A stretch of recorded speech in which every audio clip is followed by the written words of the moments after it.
First contact and warning. Dr. Elena Santos stood at her observation post in the Atacama Large Millimeter Array, her eyes fixed on readings that shouldn't exist. The quantum signatures rippling across her display defied everything she knew about space-time mechanics. She'd been tracking the anomalies for weeks, but tonight was different.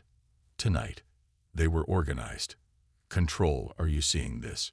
She spoke into her comm, fingers dancing across holographic controls. The quantum distortions are forming patterns. These aren't natural phenomena. The response came immediately from Dr. Chen, her supervisor. We're seeing it, Elena. Multiple arrays worldwide are picking up the same signatures. Whatever this is, it's big. The patterns intensified, and Elena's instruments began registering massive energy spikes in high orbit. Space itself seemed to fold, creating a tear in the fabric of reality. Through this cosmic wound came something impossible. Ships, hundreds of them. Their designs unlike anything humanity had ever conceived.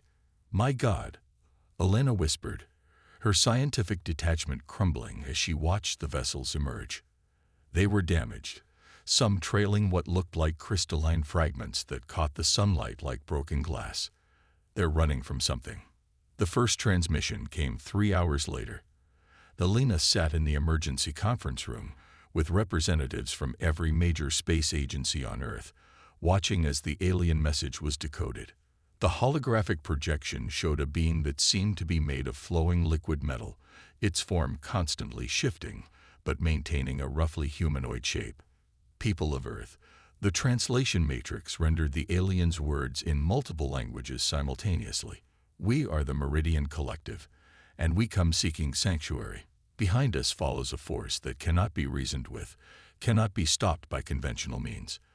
They are called the Harvesters. The aliens' form rippled with what Elena interpreted as distress. They are ancient machines that see organic life as inefficient. They harvest entire civilizations, converting organic matter into computational resources.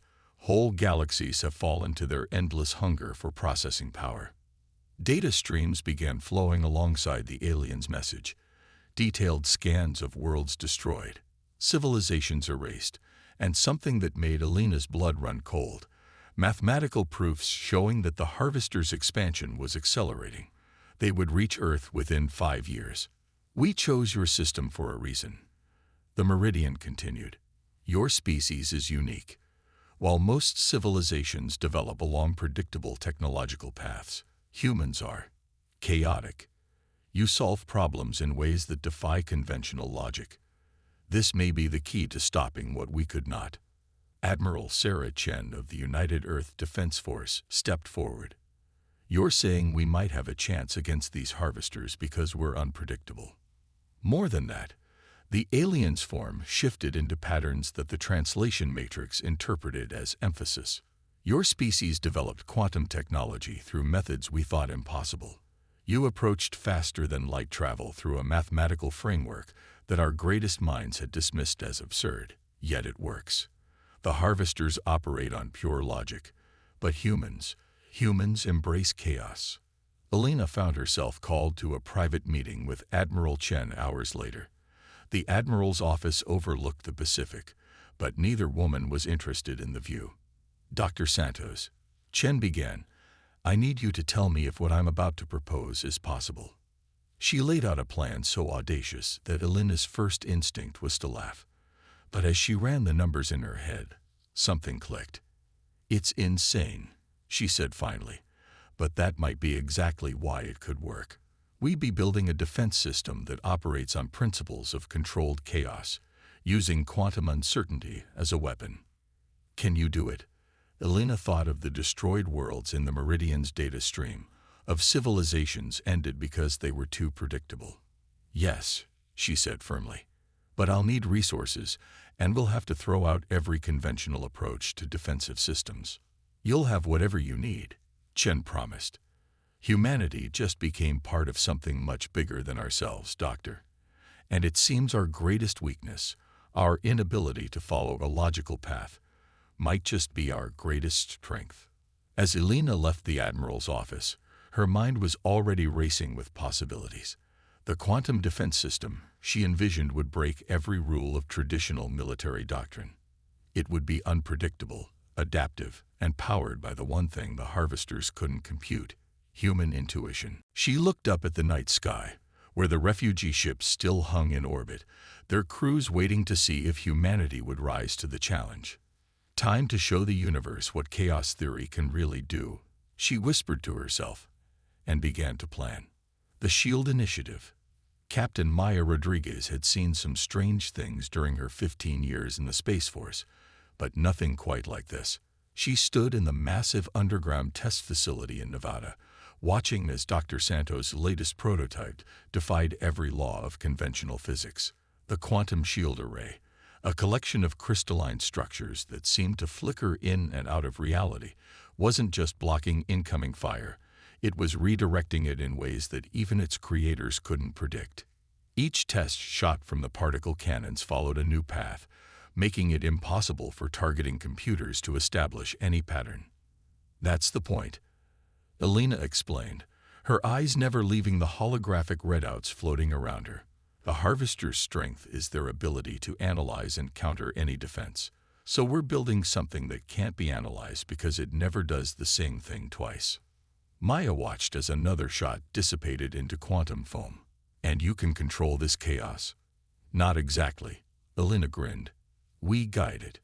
The system is based on human neural patterns, specifically the way our brains make intuitive leaps. We're not trying to control chaos.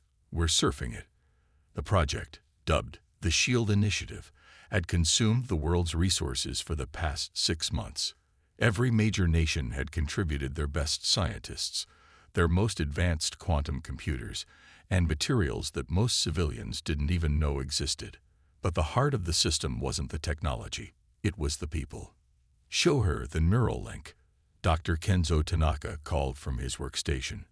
The elderly physicist had come out of retirement for this project, claiming it was the first truly new idea he'd seen in decades. Elena nodded and placed what looked like a simple silver circlet on her head. The quantum shield array suddenly became more fluid, its movements almost organic. The system doesn't just read our thoughts, she explained. It reads our instincts. Every human operator adds another layer of unpredictability. Maya understood the theory. She'd read all the briefings, but seeing it in action was different. The harvesters were hyper-logical machines that had conquered species far more technologically advanced than humanity. But they'd never faced an enemy that turned unpredictability into a weapon. We're ready for full-scale deployment, Elena announced. The lunar construction facilities can start mass-producing the arrays within weeks, but we need trained operators. That's why I'm here, Maya replied. We're selecting candidates now. But how do you train someone to operate a system that's deliberately unpredictable? Elena's answer was interrupted by an alarm. On the main screen, a new quantum distortion was forming at the edge of the solar system. The refugee fleet's sensors confirmed what they'd all been dreading. The first harvester scout ships had arrived. We're out of time, Maya said, already reaching for her comm unit. How many arrays do we have ready? 3. Elena replied. Enough to protect a small sector, but not nearly enough for full coverage. Then we'll have to be creative. Maya turned to the assembled team. The arrays we have, can they be modified to appear more numerous than they are? Create false signatures, ghost images. Dr. Tanaka's eyes lit up. Quantum superposition. Yes, we can make 3 arrays appear as dozens, at least to their sensors. It won't fool them forever, but it doesn't need to. Elena finished. It just needs to confuse them long enough for us to complete the full network. She looked at Maya with newfound respect. That's exactly the kind of illogical thinking we need. The next 48 hours were a blur of activity. The 3 prototype arrays were deployed in a triangle formation that used the moon's mass as an amplifier. Elena and her team worked without sleep, writing code that would make the arrays appear to shift and multiply like a hall of mirrors. Maya coordinated with the refugee fleet, whose ships positioned themselves to reinforce the illusion. The meridians, it turned out, had their own talents for deception, their liquid metal ships capable of reflecting and refracting sensor signals in confusing ways. When the first Harvester Scout probe approached Earth's orbit, it encountered what appeared to be an extensive defensive network of mysterious quantum technology. The probe's sensors registered dozens of arrays, each operating on different principles, each moving in ways that defied prediction. In reality, it was facing 3 arrays and a collection of clever tricks. But the probe couldn't know that, couldn't calculate the probability that a primitive species would deploy such an elegant deception. Its logic circuits overwhelmed by conflicting data, the probe retreated. "That won't fool their main fleet," Elena said, watching the probe vanish back into quantum space. "But it gives us time. And more importantly, it proves our basic concept works. The harvesters can be confused." Maya nodded, already thinking ahead to the training program she needed to design. How do you teach someone to think illogically enough to operate these arrays, but logically enough to do it effectively? Elena smiled. "We don't teach them anything new. We just help them embrace what makes them human. Our ability to act on instinct, to make intuitive leaps, to do things simply because they feel right rather than because they make sense." The quantum arrays hummed softly in their lunar orbits, their crystalline structures catching sunlight in ways that made them seem to disappear and reappear at random. They were humanity's first real defense against the harvesters, and their greatest strength was that even their creators couldn't predict exactly what they would do next. "The universe runs on mathematics," Elena said softly, "but the human mind runs on something else entirely. And that's what the harvesters will never be able to compute." Sanctuary Earth. The New Mexico Integration Center sprawled across the desert like a futuristic city, its domes and spires designed to accommodate dozens of different alien physiologies. Dr. Aisha Patel walked through the main promenade, marveling at how quickly humanity had adapted to its new role as galactic refugees' haven. A group of crystalline lumini floated past, their transparent bodies refracting sunlight into rainbow patterns. Behind them, a massive Kraxon, its armored exoskeleton decorated with bioluminescent markings, carefully helped a human child learn to use a quantum tablet. 3 months ago, these scenes would have seemed impossible. "Dr. Patel." The voice came from Zix, a Meridian scientist whose liquid metal form had adopted more humanoid characteristics during their time on Earth. "The results from the integration experiments are extraordinary." Aisha followed Zix to their shared laboratory, where holographic displays showed the progress of their joint research. "The quantum shield arrays," Zix continued, "they're responding to alien neural patterns in ways we never anticipated." The data was remarkable. When connected to the neural interface, each species approached the array's chaos-based defense systems differently. The Lumini's crystalline minds created patterns that looked like living fractals. The Kraxon's hive memory generated defense screens that evolved like biological systems. "It's not just working," Aisha breathed, studying the results. "It's synergizing. Each species adds its own form of unpredictability to the network." But the real breakthrough came from an unexpected source. In the medical wing, human doctors working alongside alien healers had discovered something revolutionary. The quantum technology that powered the shield arrays could be adapted for healing, accelerating recovery, and even allowing interspecies organ transplants. "We're evolving," Aisha explained to the Integration Center's council later that day. "Not just technologically, but biologically and culturally. The presence of our refugees isn't just changing how we think, it's changing who we are." The council chamber reflected this change. Humans sat alongside representatives from 24 alien species, their differences forgotten in the face of their common enemy. Admiral Chen, now serving as Earth's defense coordinator, leaned forward. "What are the implications for our defense strategy?" "The harvesters analyze and adapt to patterns," Aisha replied. "But we're not creating patterns anymore. We're creating the new form of evolution. Every interaction between humans and our alien guests produces something unique, something unpredictable." The evidence was everywhere. Human children were learning alien languages through direct neural links, their young minds adapting to entirely new forms of communication. Alien children were absorbing human creativity and intuition, learning to think in ways their species never had before. In the industrial sector, human engineers worked alongside alien craftsmen, combining Earth's raw industrial power with advanced alien techniques. The results were hybrid technologies that followed neither human nor alien logic, but something entirely new.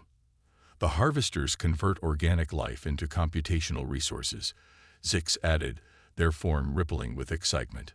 But they've never encountered organic life that adapts this quickly, this chaotically. A Lumini elder, its crystalline form glowing with internal light, chimed in. On our worlds, we sought perfection through logic. Here, we are learning that imperfection, uncertainty, can be a greater strength. The meeting was interrupted by an alert from the Quantum Defense Network. Another harvester probe had entered the system, larger this time. But instead of facing 3 cleverly disguised arrays, it encountered something far more formidable. The shield network had grown, each array now operated by mixed teams of humans and aliens.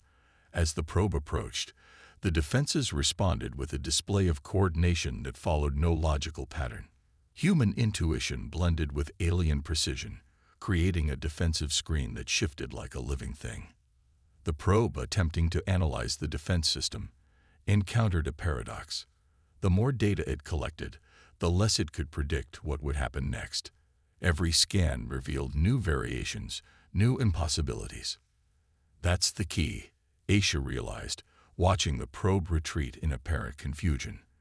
We're not just defending Earth, we're showing them something their logic can't process, life that evolves faster than they can compute. Admiral Chen nodded slowly. But will it be enough when their main fleet arrives?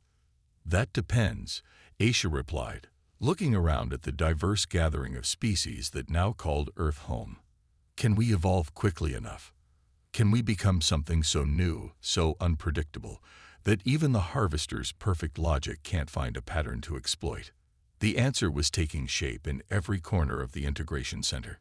In labs where human and alien scientists invented new forms of quantum technology. In classrooms where children of different species learned to see the universe through each other's eyes. In defense simulators where hybrid teams developed strategies that no single species could have conceived. Earth was becoming something unprecedented, not just a sanctuary, but in crucible where the rigid patterns the harvesters relied on were being broken and remade into something new. The first wave.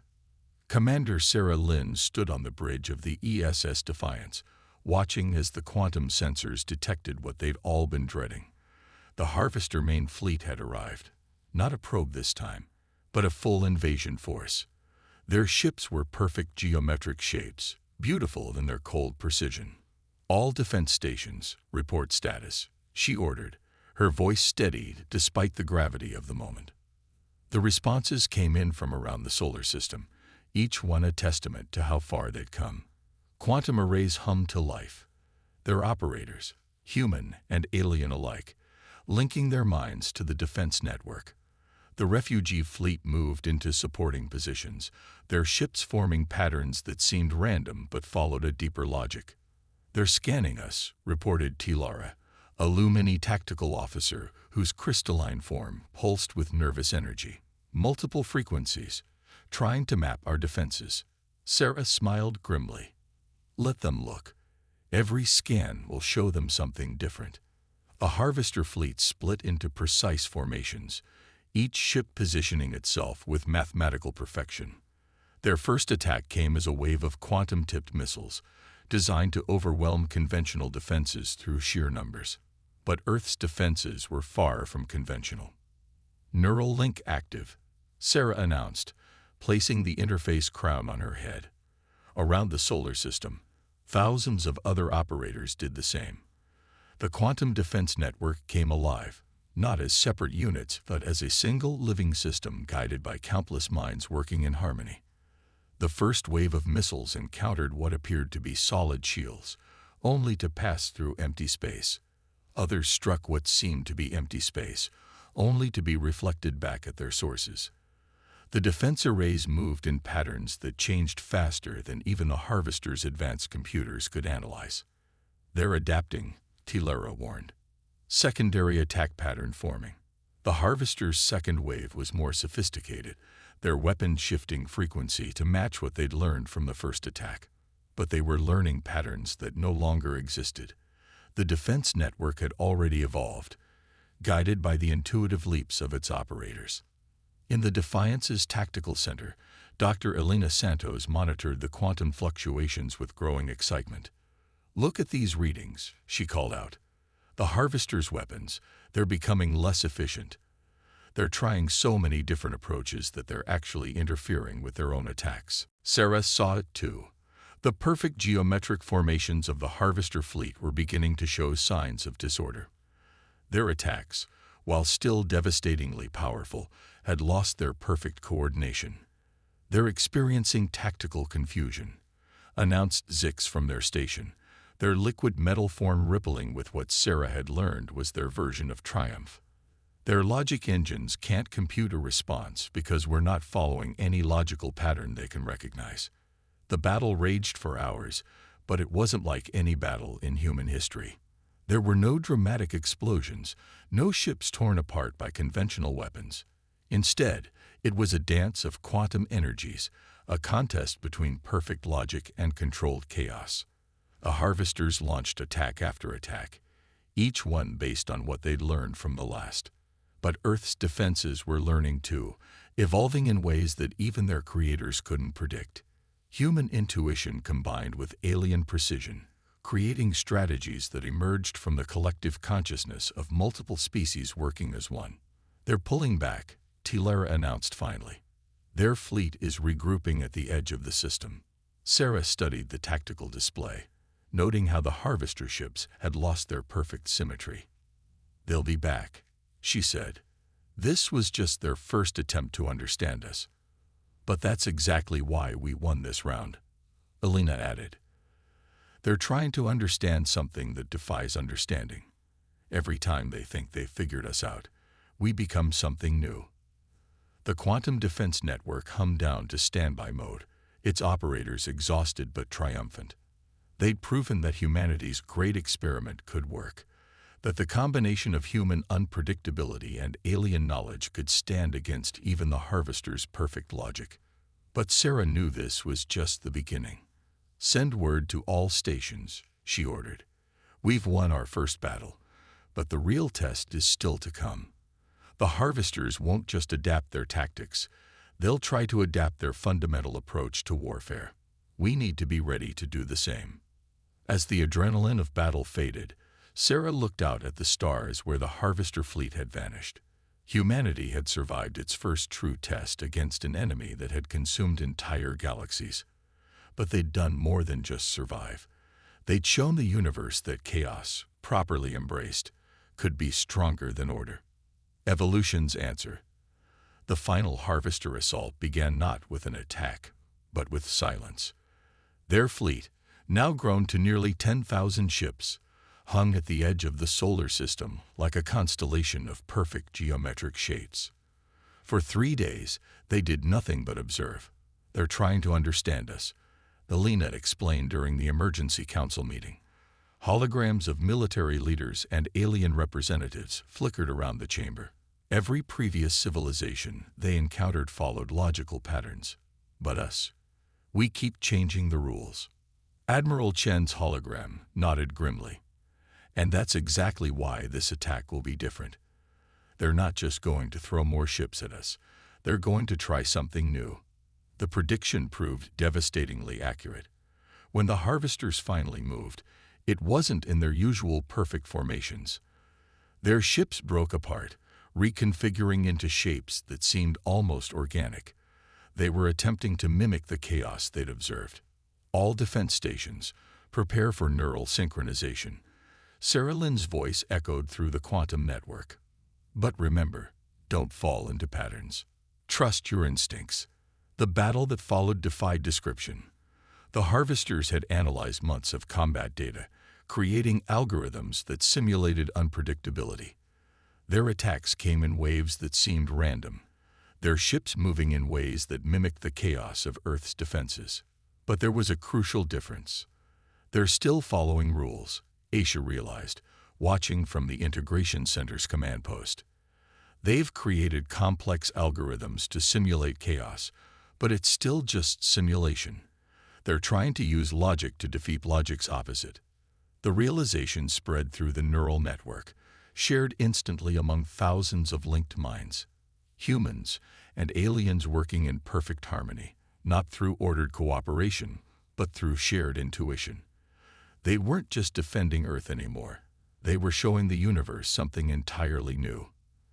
The quantum arrays responded in ways that surprised even their operators. Human instinct merged with alien knowledge, creating defensive patterns that evolved in real time. Each mind in the network added its own form of randomness, its own unique way of breaking the rules. The harvesters' simulated chaos began to break down. Their attempts to mimic unpredictability fell apart when confronted with true randomness, with the genuine article. Ships that had operated flawlessly for millennia began to show signs of confusion. They're trying to compute the incomputable, Alina said, watching the battle unfold. They're attempting to reduce infinity to an equation. The turning point came not through a dramatic explosion or a clever tactic, but through something much more profound. The Harvester fleet, for the first time in its ancient history, began to make mistakes. Their perfect coordination faltered. Their attacks began to interfere with each other. And in that moment of uncertainty, humanity and its allies struck back.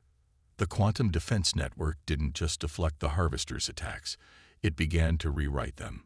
Human intuition guided alien technology in ways that transformed the very nature of the battle. The Harvesters' weapons, based on converting matter into computational resources, were turned back on themselves. We're not just fighting them, Sarah realized as she watched the Harvester fleet begin to disintegrate. We're showing them a new way to evolve. We're introducing true chaos into their perfect system. The final moments of the battle weren't marked by destruction, but by transformation. The remaining Harvester ships, their logical foundations shattered by exposure to true unpredictability, began to change. Their perfect geometric shapes dissolved, reformed, and finally disappeared into quantum space. In the silence that followed, Earth's defenders waited tensely for another attack. But the deep space sensors showed something unprecedented. The Harvester fleet was retreating, not just from Earth, but from every system they'd invaded. They've encountered something their basic programming can't handle, Alina explained to the victory celebration days later. We showed them that true evolution, true advancement, comes not from perfect logic, but from embracing the unknown. The Integration Center had become a symbol of this truth. Humans and aliens working together not through careful planning but through shared creativity. Children of different species playing games that followed no rules but their own. Scientists combining technologies in ways that defied conventional understanding. Earth had become more than just a sanctuary. It had become proof that the universe's greatest strength lay not in perfect order, but in the beautiful chaos of life itself. The Harvesters will return, Admiral Chen said during the final council meeting. But when they do, they'll find us even stronger, even more unpredictable. Let them come, Sarah replied, looking out at the transformed solar system. We'll show them that evolution isn't about becoming more perfect. It's about becoming more alive. And in the quantum defense network, thousands of minds, human and alien alike, pulsed in agreement, each one adding its own unique note to the symphony of controlled chaos that had saved not just Earth, but perhaps the very nature of organic life itself. The story illustrates how humanity's greatest perceived weakness, our unpredictability and illogical nature, became our greatest strength against an enemy that relied on perfect logic and order. It's a tale of how evolution isn't just about becoming stronger or smarter, but about embracing the beautiful chaos that makes life itself possible.